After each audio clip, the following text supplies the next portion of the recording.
زمین پہ ہوتے ہوئے آسمان لگتا ہے. ذرا جھوم کر بولے سبحان اللہ. سبحان اللہ. بڑی اچھی نعت خوانی انہوں نے کی ہے. آپ لوگ اتنے خاموش مزاجی کے ساتھ سماعت کر رہے تھے، میں افسردگی کا شکار ہو رہا تھا. بہرحال بہت بلند ہے مینار گنبد خضرا، زمین پہ ہوتے ہوئے آسمان لگتا ہے، اور چمکتا آسمان پہ 14ویں کا چاند تو دیکھو میرے نبی کے قدموں کا نشان. سبحان اللہ. چمکتا آسمان پہ 14ویں کا چاند تو دیکھو میرے نبی کے قدموں کا نشان لگتا ہے. سبحان اللہ. حضرات گرامی آئیے بڑی تیزی کے ساتھ اسٹیج پر شروع سے لگ بھگ تشریف فرما ہے ہمارے قاری صاحب، قاری نظام الدین صاحب. میں حضرت کی بارگاہ میں گزارش کرتا ہوں کہ آپ آئیں اور اپنے اعتبار سے ہمارے قلوب و اذہان کو جس قدر ہو سکے منور فرمائیں، مصفح کریں. آئیے حضرت کا استقبال کریں. نعرہ تکبیر، اللہ اکبر، نعرہ رسالت، جشن عید میلاد النبی، جشن شادی خانہ آبادی، نعرہ رسالت. جو نہ لے کے یہ تو ہم لوگ دیے.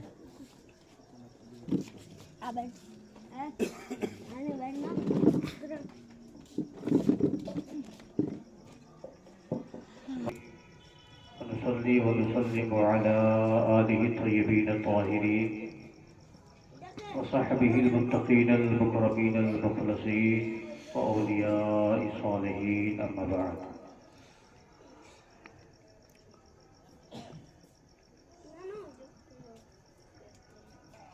قال النبي صلى الله عليه وسلم: النكاح من سنتي فمن لم يعمل بسنتي فليس مني. صدق رسول اللہ صلی اللہ علیہ وسلم. آئیے بارگاہ رسالت النبوت میں سبھی حضرات مل کر بلند آواز سے درود شریف پڑھ لیجیے. اللہم صلی علی سیدنا مولانا محمد بارک وسلم. السلام علیکم یا رسول اللہ صلی اللہ علیہ وسلم.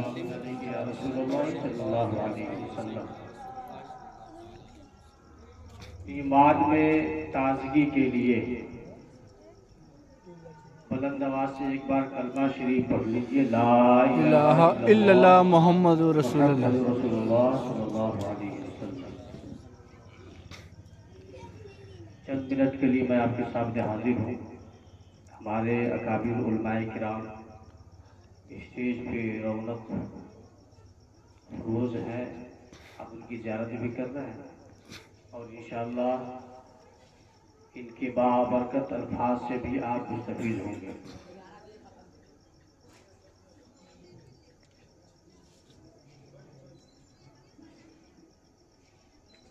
ہمارا آپ کا جو ماحول ہے میلاد النبی میں آنے کا، بیٹھنے کا، پھر سننے کا، یاد رکھیے میں بارہا کہتا ہوں کہ زندگی ختم ہو جائے گی، انداز اگر یہی رہا تو کچھ بھی ہاتھ نہیں آئے گا. کچھ بھی ہاتھ نہیں آئے گا، کچھ بھی پلے نہیں آئے گا، کچھ بھی دامن میں نہیں آئے گا. بسا اوقات ہمارا بیٹھنے کا جو انداز ہوتا ہے وہ با ادبوں والا نہیں ہوتا، بے ادبوں والا ہوتا ہے.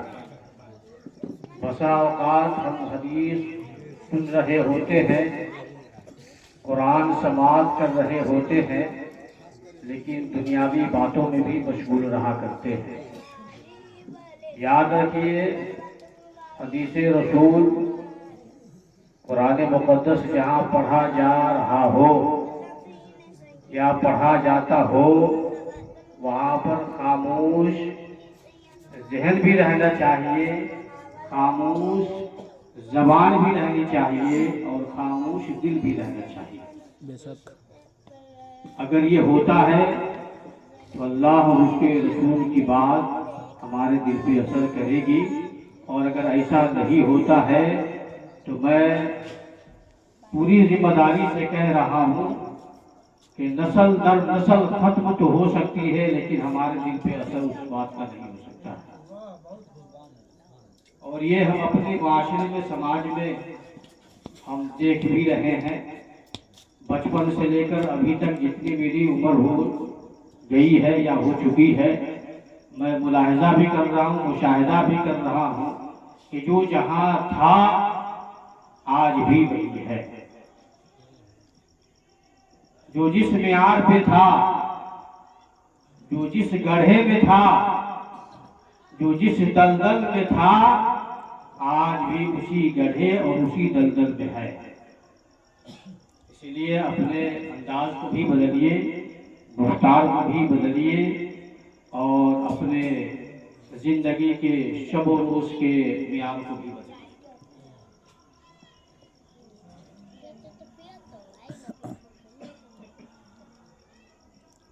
ایک بار اور بلند آواز سے ہم ایک دوسرے کو گواہ بنا لیں درود پڑھنے پر، تاکہ یہ میدان محشر میں کام آ جائے۔ بلند آواز سے ایک بار اور پڑھ لیجیے، اللہم صلی اللہم صلی علی سیدنا محمد صلاۃ و سلام علیک یا حبیب اللہ صلی اللہ تعالی علیہ وسلم۔ ایک بار حضرت داؤد علیہ السلام عبادت کر رہے تھے اپنے عبادت خانے میں۔ اپنی عبادت خانے میں حضرت داؤد علیہ السلام، غور سے سنیے گا، بڑی قیمتی بات دے رہا ہوں، عبادت میں مشغول تھے۔ کیا دیکھتے ہیں کہ ایک کیڑا چھوٹا سا ہے ان کے سامنے ہے۔ کیا دیکھتے ہیں؟ حضرت داؤد علیہ السلام کی ایک کیڑا ہے ان کے سامنے پڑا ہوا ہے۔ داؤد علیہ السلام کے دل میں خیال آیا شکریہ اللہ کہ پروردگار عالم نے اس چھوٹے سے کیڑے کو کیوں پیدا کیا، آگے سٹ دے التمس بیٹی اس کی کیا ضرورت ہے، یہ ہمارے کس کام کا۔ سائٹ کون ہے؟ داؤد علیہ السلام اپنے دل میں یہ سوچ رہے ہیں، پانی رکھا ہے چھوٹا سا رے، اور یہ اندازہ لگا رہے ہیں، اور اپنے دل ہی دل میں یہ بات کر رہے ہیں کہ اللہ نے چھوٹے سے کیڑے کو کیوں پیدا کیا، اور وہ کیڑا لال رنگ کا تھا۔ جب حضرت داؤد علیہ السلام اپنے دل میں، اپنے من میں جب یہ بات وہ سوچا، اپنے دل میں اس بات کو جب جگہ دیا، تو اللہ تبارک و تعالی نے اس کیڑے کو زبان عطا فرمائی۔ اللہ تبارک و تعالی نے اس کیڑے کو گویائی عطا فرمائی، اور کیڑے سے اللہ نے کہا کہ اے کیڑا، داؤد تمہیں حقیر سمجھ رہا ہے، داؤد یہ سوچنے پر مجبور ہے، اور اس کا دل یہ کہہ رہا ہے کہ اللہ نے تجھے کیوں پیدا کیا، آخر تو کس کام کا ہے۔ جب اللہ تبارک و تعالی نے کیڑے کو کہا کہ اے کیڑا، تو داؤد سے ہم کلام ہو، تو داؤد سے ہم کلام ہو، اللہ نے اس کیڑے کو زبان عطا فرمائی، گویائی عطا فرمائی، تو وہ کیڑا نے حضرت داؤد علیہ السلام سے کہا کہ اے داؤد، اے اللہ کے نبی، آپ اپنے من میں، اپنے دل میں یہ سوچ رہے کہ اللہ نے مجھے کیوں پیدا کیا ہے، اللہ نے مجھے کیوں پیدا کیا، اللہ نے میری تخلیق کیوں فرمائی، آپ مجھے حقیر سمجھ رہے ہیں، آپ مجھے کسی کام کا نہیں سمجھتے۔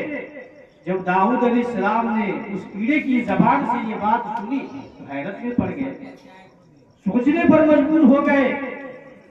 داؤد علیہ السلام نے کہا کہ اے کیڑا، جب اللہ نے تجھے گویائی دے ہی دی ہے، اللہ نے جب تجھے زبان عطا فرمائی دی ہے، ہم سے ہم کلامی کا شرف جب تجھے مل ہی گیا ہے، تو ساتھ ساتھ یہ بتا کہ اللہ نے تجھے کیوں پیدا کیا ہے، اللہ نے تجھے کیوں پیدا کیا ہے، اور جب تو پیدا ہوا ہے تو کرتا کیا ہے، تیرا کام کیا ہے۔ داؤد علیہ السلام نے جب اس کیڑے سے یہ بات جب کہی نا، تو اس کیڑے نے کہا کہ داؤد علیہ السلام، اے اللہ کے نبی، مجھے آپ حقیر سمجھتے ہیں اور یہ سوچتے ہیں کہ اس چھوٹے سے کیڑے کو اللہ نے کیوں پیدا کیا ہے، تو سنیے، جب دن ہوتا ہے जब सूरज निकलता है और सूरज जब अपनी रोशनी बखेरता है, जब पूरा दिन रहता है, तो मेरा काम ये है कि मैं 1000 मर्तबा ला इलाहा इल्लल्लाह वहदहू ला शरीक लहू। और एक हदीस में आया है कि सुभानअल्लाहि वल्हम्दुलिल्लाहि वला इलाहा इल्लल्लाह वल्लाहु अकबर। ऐ दाऊद अलैहिस्सलाम, मैं रोजाना दिन में 1000 मर्तबा इस तस्बीह को पढ़ता हूँ। मैं रोजाना 1000 मर्तबा इस तस्बीह को पढ़ता हूँ। और जब दिन खत्म होता है, जब रात की स्याही आती है, जब रात आ जाती है, सूरज जब गुरूब हो जाता है, तो अल्लाह के नबी दाऊद अलैहिस्सलाम, मेरा काम ये है कि मैं आखिरी नबी जनाब मोहम्मद रसूलुल्लाह सल्लल्लाहु अलैहि वसल्लम पर रोजाना रात को 1000 मर्तबा दुरूद पाक पढ़ता हूं। सुभान अल्लाह, सुभान अल्लाह। कहाँ दाऊद अलैहिस्सलाम का जमाना और वो छोटा सा कीड़ा, कहाँ मेरे नबी का जमाना। वो कीड़ा भी जानता है कि जो नबी मुख्तार आएगा वो सबसे बुलंद बाला उनकी शान होगी, सारे नबियों पर उनकी अजमत होगी, सारे नबियों पर उनका कमाल होगा। परवरदिगार आलम ने उस कीड़े की जबान से ये निकलवा दिया कि ये कीड़ा होकर हमारे महबूब नबी पर रोजाना रात को 1000 मर्तबा दुरूद पढ़ता है। हम उनके उम्मती हैं, हमारा क्या काम है? हमारा क्या काम है? हम दिन भर में न जाने कितने झूठ बोलते हैं, न जाने कितने ग़ीबत करते हैं, चुगली खाते हैं, इधर की करते हैं, उधर की करते हैं। इसको तकलीफ दिया, उसको ईज़ा दिया, उसको परेशान किया, इसको धोखा दिया। यही उम्मती मुस्लिमा का काम है, यही उम्मती मोहम्मदिया का काम। वो कीड़ा छोटा सा रोजाना रात को नबी पर 1000 मर्तबा दुरूद पढ़ता है। और हम उम्मते मोहम्मदिया में अल्लाह ने ये बड़ा करम किया कि हमें अपने अज़मत वाले नबी की उम्मत में पैदा फरमाया। लेकिन हमें नहीं लगता कि आम मुसलमान, हमारे उलमाए किराम की बात नहीं करता, कि आम मुसलमान 100 मर्तबा भी अपने नबी पे दरूद पढ़ता। तो आइए एक बार और हम दरूद शरीफ पढ़ लेते हैं। अल्लाहुम्मा सल्ली अला सय्यिदना मौलाना मुहम्मदिन बारिक सल्लल्लाहु अलैहि वसल्लम। ये जो बाप होते हैं, बाप ये बहुत भारी लफ्ज़ है। बाप जो है वालिद, ये बहुत भारी लफ्ज़ है और इसका काम भी भारी है, इसकी मेहनत भी भारी है, इसकी कठिनाई भी भारी है, इसकी मुशक्कत भी सारे। मैं आपको एक हदीस सुना रहा हूं, शादी की महफिल है। बाप जो 2 भाग करता है ना लड़की की शादी के लिए, लड़का तलाश करने के लिए, दर दर की ठोकर खाता है, दर दर पे जाता है, शहर शहर जाता है, गांव गांव जाता है, परेशान होता है, मशक्कत बर्दाश्त करता है, कठिनाई सहता है, सोबतों को बर्दाश्त करता है।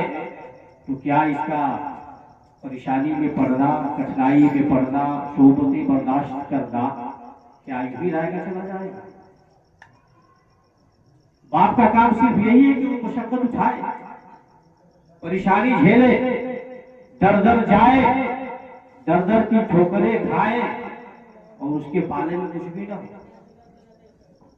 ऐसा हो सकता है कि हमारा दीन इतना निराला, प्यारा और इतना सुथरा दीन है कि मेरे आका फरमाते हैं कि नमाजी नमाज से पहले जब वुजू करता है और वजू से पहले एक बार कलमा शरीफ पढ़ने ला इलाहा इल्लल्लाह मुहम्मदुर रसूलुल्लाह, मेरे आका फरमाते हैं कि जितने कतरे वजू करने से उसके बदन से गिरते हैं, अल्लाह हर कतरे के बदले एक एक फरिश्ता पैदा करता है। सुभान अल्लाह, सुभान अल्लाह हर एक कतरे के बदले एक एक फरिश्ता पैदा करता है। और उस फरिश्ते की ड्यूटी ये होती है कि जब तक वो जिंदा होता है उसके लिए दुआएं खैर करता है, और जब मर के वो कब्र में चला जाता है तो उसके लिए दुआएं मग़फ़िरत किया करता है। सुभान अल्लाह, सुभान अल्लाह। हमारा इतना प्यारा दीन है, इतना सुथरा दीन है। बाप मुशक्कत उठाता है, दर दर की ठोकरें खाता है, दर दर पे जाता है, क्या यूं ही रहेगा ये चला जाएगा? क्या यूं ही ये परेशानी उठाना बेकार चली जाएगी? मेरे आका फरमाते नहीं, बाप मुशक्कत उठाता है, सोबतों को बर्दाश्त करता है, धूप में इधर से उधर जाता है, बेटी के लिए रिश्ता तलाश करने के लिए परेशानी उठाता है, माथे पे पसीना आता है, कठिनाई में पड़ता है। मेरे आका फरमाते हैं मैदाने महशर कायम होगा, नफ्सी नफ्सी का आलम होगा। बाप अगर जहन्नमी अगर हो जाए तो मेरे आका फरमाते हैं बेटी आ जाएगी सामने और कहेगी मौला तू जिसे जहन्नम में भेज रहा है यही वो मेरा बाप है जो मेरे लिए धूप भी बर्दाश्त किया है, मेरे लिए मुशक्कत भी उठाई है, मेरे लिए सोबतों को बर्दाश्त किया है, मेरे रिश्ते की खातिर पाक रिश्ते के लिए परवरदिगार आलम इसने दर दर की ठोकर खाई है। परवरदिगार आलम जब ये सुनेगा, आलिमुल गैब व शहादा है परवरदिगार आलम, लेकिन जब बेटी की इस निदा को जब सुनेगा तो परवरदिगार आलम की तरफ से निदा होगी कि ऐ बेटी तू भी जन्नत में जाओ, अपने बाप को भी जन्नत में। सुभान अल्लाह, सुभान अल्लाह, सुभान अल्लाह। और एक हदीस में आया है, मेरे आका फरमाते हैं कि बाप जब बेटी के रिश्ते के लिए परेशान होता है, बाप जब बेटी के रिश्ते के लिए परेशान होता है, दर दर की ठोकरें खाता है, मेरे आका फरमाते हैं कि जन्नत में जाने के लिए इसकी परेशानी काफी है। सुभान अल्लाह, सुभान अल्लाह। इसकी परेशानी काफी है। और एक हदीस में मेरे आका फरमाते हैं वो भाई सुन ले जिसका बाप चला गया है दुनिया से, बेटी छोड़ गया है, बेटी छोड़ गया है, भाई के हिस्से में बहन आ गई है, भाई मेहनत कर रहा है, भाई दर दर की ठोकरें खा रहा है रिश्ता के लिए, पाला है, पोसा है, जवान किया है, जब सिन्ने बलूग को पहुंच गई है उसके लिए रिश्ता तलाश करने के लिए दर दर जा रहा है, तकलीफ उठा रहा है, परेशानियां झेल रहा है। मेरे आका फरमाते मैदान बशर कायम होगा, नफ्सी नफ्सी का आलम होगा। वो भाई जो दुनिया में अपने बहन के लिए परेशान हुआ था रिश्ता के लिए, तकलीफ उठाई थी, खुदा न खास्ता बुरे अमल की वजह से जहन्नम में जाने का उसे परवाना होगा, जहन्नम में जाने की इजाजत जब उसे दे दी जाएगी, जहन्नम में फेंक देने का जब हुक्म हो चुका होगा, बहन आ जाएगी सामने, रब की बारगाह में इंतजार करेगी, मौला मेरा बाप गुजर गया था, मेरा बाप चला गया था दुनिया से, तूने उसे उठा लिया था, मौला मैं अपने भाई के जिम्मे में आ गई थी, मेरा भाई मुझे पाला भी, पोसा भी, परवरिश भी किया, मैं जब जवान हो गई तो मेरे लिए रिश्ता तलाश करने के लिए मौला दर दर की ठोकरें खाई है, परेशानियां उठाई है, कठिनाई उठाई है, सोबतों को बर्दाश्त किया है। मौला तू कैसे इसे जहन्नम में भेज सकता है? जब वो बहन रब की बारगाह में अरीज़ा पेश करेगी, कहेगी मौला ये जहन्नम में जाने के लिए नहीं, ऐ परवरदिगार आलम मैं तेरी बारगाह में दामन फैलाती हूँ, अरीज़ा पेश करती हूँ, इल्तिजा करती हूँ मौला इसे जहन्नम में नहीं बल्कि तू इसे जन्नत अता फरमा दे। जब बहन ये निदा लगाएगी, जब ये इल्तिजा पेश करेगी रब की बारगाह में, परवरदिगार आलम की रहमत जोश में आएगी और कहेगी दुनिया में बहन के लिए कठिनाई उठाया था, आज परेशान हुआ था, दर दर की ठोकर खाया था, सोबतों को बर्दाश्त किया था, आज चैन में जन्नत में जा और चैन से जा करके। सुभान अल्लाह, सुभान अल्लाह। दुनिया में जो भाई अपने बहन के लिए सोबतों को झेलता है, परेशानियां उठाता है, कठिनाई उठाता है, मेरा दीन इतना सुथरा है कि हर हर कदम पर मेरे आका फरमाते हैं, एक हदीस पाक में है, चाहे वो बाप हो या भाई हो, अपने बेटी के लिए या अपने बहन के लिए जब वो घर से निकलता है रिश्ता तलाश करने के लिए, याद रखिए ये शादी दीन का हिस्सा है, ये शादी दीन का हिस्सा है, जरूरियात दीन में से है। जैसे जरूरियात दीन के लिए कोई मुसलमान कदम उठाकर चलता है, जैसे नमाज है, रोजा है, हज है, ज़कात है या और भी सबका खैरात करने के लिए या जिक्र खैर में आने के लिए जैसे मुसलमान कदम उठाकर चलता है, घर अल्लाह नेकी अता फरमाता है, वैसे ही मेरे आका फरमाते हैं ये शादी जरूरियात दीन में से है। जब कोई बाप या कोई भाई अपने बेटी के लिए या अपने बहन के रिश्ता के लिए जब अपने घर से कदम उठा करके चलता है, कहीं जाता है, तो अल्लाह तबारक व तआला हर कदम के बदले उसे नेकियां अता फरमाता है और हज मबरूर का सवाब भी अता। सुभान अल्लाह, सुभान अल्लाह। ये मुकद्दस हमारा दीन इतना सुथरा है कि अगर हम जरा सा अपने पहलू को बदले, जरा सा हम गौर करें, तो अल्लाह ने हमारे लिए हर मौके पर, हर मोड़ पे हमारे लिए कामयाबी ही कामयाबी रखा। बस हम समझे तो सही। परवरदिगार आलम की बारगाह में दुआ है कि मौला इस महफिल को कामयाब करे और इसकी बरकतें अहले खाना को भी अता हो और हम सभी हजरात को अता हो। अल्लाह की बारगाह में दुआ है कि हम सबको नेक अमल की तौफीक दे। आमीन। अल्लाह